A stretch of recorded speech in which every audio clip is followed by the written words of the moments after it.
যথাযোগ্য ধর্মীয় মর্যাদায় পালিত হচ্ছে পবিত্র লাইলাতুল কদর। এই মুহূর্তে জাতীয় মসজিদ বাইতুল মোকাররমে আছেন সহকর্মী আব্দুল্লাহ শাফি। সরাসরি যাচ্ছি তার কাছে। শাফি,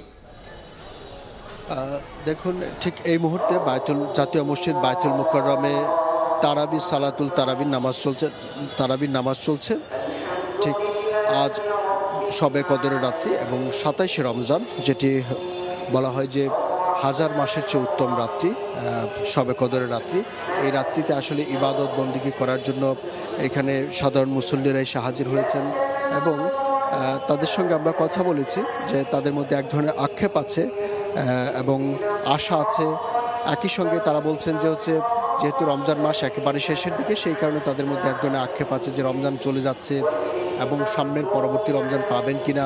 সেই জন্য তারা এই জাতীয় মসজিদ বাইতুল মোকাররমে আসলে খতমে তারাবির শেষ তারাবিটা পড়তে আসছেন এবং একই সঙ্গে তারা বলছেন যে আজকে যেহেতু শবে কদর রাত মানেই হচ্ছে হাজার বছরের চেয়ে উত্তম একটি রাত্রি যেটা বলা হচ্ছে, এবং এই রাত্রিতে তারা ইবাদত গুজার বন্দেগী করতে আসছেন, রহমত বরকত এবং নাজাতের জন্য আল্লাহর কাছে দোয়া করবেন তারা।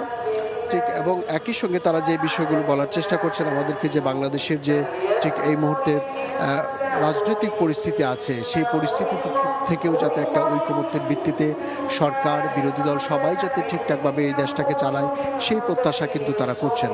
এবং একই সঙ্গে তারা যে বিষয়গুলো বলছেন যে বিশ্বব্যাপী যে মুসলমানদের উপর যে আগ্রাসন চলছে, সেই আগ্রাসনের ব্যাপারেও আল্লাহর কাছে তারা প্রার্থনা করবেন যাতে এই আগ্রাসন মুসলমানদেরকে স্বস্তি দেন। সেই বিষয়গুলো কিন্তু তারা আমাদের কাছে বলছেন।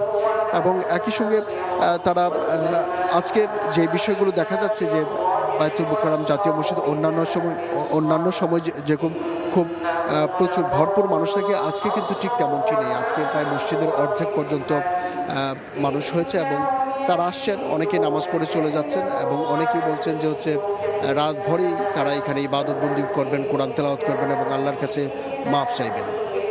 তো এই ছিল বাইতুল মোকাররমের সর্বশেষ পরিস্থিতি। সরাসরি যুক্ত ছিলাম জাতীয় মসজিদ বাইতুল মোকাররম প্রাঙ্গণ থেকে। দেখছেন রাতের সময়, সঙ্গেই থাকুন।